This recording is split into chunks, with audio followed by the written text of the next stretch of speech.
अधातु। सामान्यतः धातुएं खनिज अम्लों के साथ अभिक्रिया नहीं करती है। क्षारक के साथ अभिक्रिया।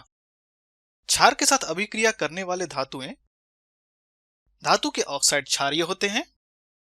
उदाहरण Na2O sodium oxide, MgO magnesium oxide, K2O potassium oxide. जब धातुओं के ऑक्साइड को पानी में घोला जाता है तो यह हाइड्रोक्साइड बनाते हैं। हाइड्रोक्साइड क्षार भी होते हैं। दूसरा उदाहरण है सोडियम ऑक्साइड जुड़े पानी, जिससे हमें मिलता है सोडियम हाइड्रोक्साइड। समीकरण है Na2O जुड़े H2O, जिससे हमें मिलता है 2NaOH।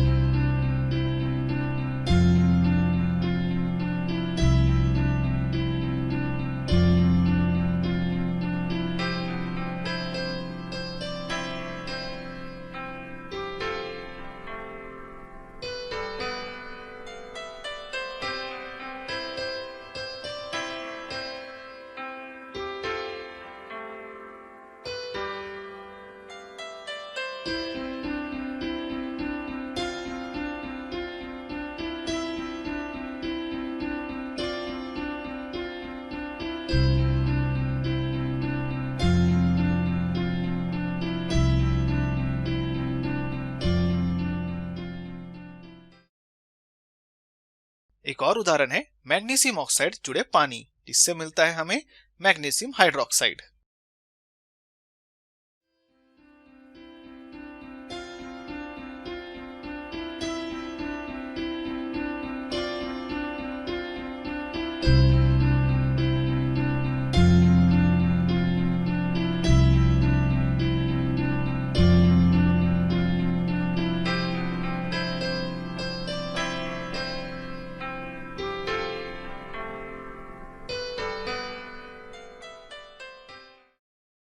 और एक उदाहरण है पोटेशियम ऑक्साइड जुड़े पानी, जिससे हमें मिलता है पोटेशियम हाइड्रोक्साइड। आप देख सकते हैं यह लाल लिटमस पेपर को नीले में बदल देती है।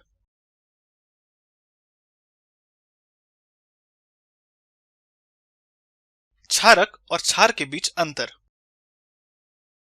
हम इसी तरह के धातु ऑक्साइड और हाइड्रोक्साइड के लिए क्षारक और क्षार जैसे शब्दों का इस्तेमाल करते हैं। लेकिन एक क्षार और एक क्षारक के बीच अंतर यह है कि प्रतिक्रिया में क्षार कमजोर होता है और एक क्षारक तीव्र होता है। इसके अलावा क्षार पानी में हल्का घुलनशील होता है, जबकि क्षारक पानी में अत्यधिक घुलनशील होता है। प्रतिस्थापन अभिक्रियाओं के कुछ उदाहरण। पहला है जिंक जुड़े कॉपर सल्फेट, जिससे हमें मिलता है जिंक सल्फेट जुड़े कॉपर। आप यहां देख रहे हैं सल्फेट आयन का प्रतिस्थापन हो रहा है। दूसरा उदाहरण कॉपर जुड़े सिल्वर नाइट्रेट, जिससे हमें मिलता है कॉपर नाइट्रेट और सिल्वर। इसमें हम देख रहे हैं नाइट्रेट आयंस का प्रतिस्थापन हो रहा है। कुछ उदाहरण जहां की प्रतिस्थापन अभिक्रिया नहीं होती है वो है सिल्वर जुड़े कॉपर सल्फेट और सिल्वर जुड़े जिंक सल्फेट। इन दोनों में कोई अभिक्रियाएं नहीं होती है। ऊपर दी गई प्रत्येक अभिक्रियाओं को धातु की अभिक्रियाशीलता से अपने लवण के घोल से प्रतिस्थापन होने वाले धातु के प्रकाश में मूल्यांकित करें।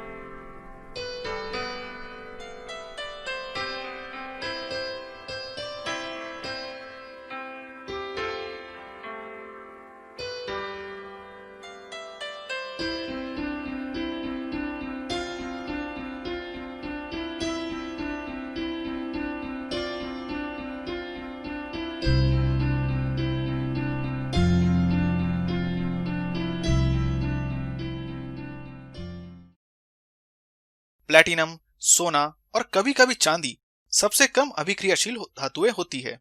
ये धातुएं ऑक्सीजन, नमी या अन्य रसायनों के साथ अभिक्रिया नहीं करती है और इसलिए अपने वास्तविक रूप में रहती है। इस वजह से वे धूमिल नहीं होते हैं और चमकदार बने रहते हैं। धातु और अधातु के प्रयोग।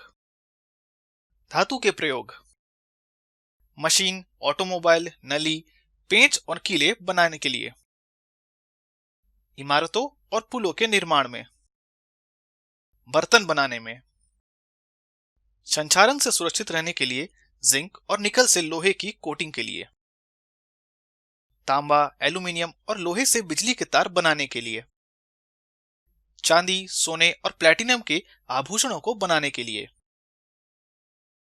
पारे से भरे हुए थर्मोमीटर और फ्लोरोसेंट ट्यूब में। अधातु ऑक्सीजन जीवन के लिए आवश्यक है, इसे सांस लेने के लिए प्रयोग किया जाता है। हाइड्रोजन का प्रयोग अमोनिया के संश्लेषण के लिए प्रयोग किया जाता है। कार्बन और नाइट्रोजन खाद्य पदार्थों सहित इस दुनिया का एक हिस्सा है। कोयला, पेट्रोलियम ईंधन और प्लास्टिक के लिए एक आधार के रूप में इस्तेमाल किए जाते हैं। ग्रेफाइट को पेंसिल में एक स्नेहक के रूप में प्रयोग किया जाता है। सल्फर बैटरियों में इस्तेमाल किए जाने वाले अम्ल का एक हिस्सा है। माचिस की तीलियां, आतिशबाजी और दवाओं में फास्फोरस का इस्तेमाल किया जाता है।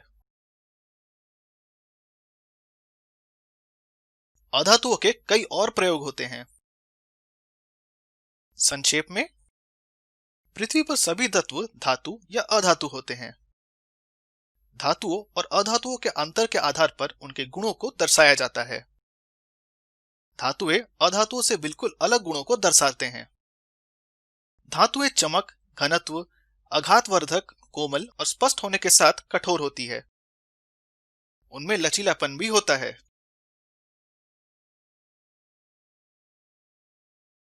अधातुएं नाजुक, गैर चमकदार, गैर आघातवर्धक, गैर लचीली और अस्पष्ट होती है। कार्बन एक महत्वपूर्ण अधातु है और यह जीवित जीवों का एक अभिन्न हिस्सा है। कार्बन 3 रूपों में पाया जाता है: कोयला, ग्रेफाइट और हीरा। लिखने वाली पेंसिल के अंदर काली सामग्री ग्रेफाइट कार्बन का एक रूप है। धातुएं ऑक्सीजन और पानी के साथ अभिक्रिया करती है। ऑक्सीजन के साथ वे क्षारीय ऑक्साइड बनाती है, पानी के साथ क्षारक बनाती है। धातुएं अम्लीय या तटस्थ ऑक्साइड बनाने के लिए ऑक्सीजन के साथ अभिक्रिया करती है, पानी के साथ क्षारक बनाती है।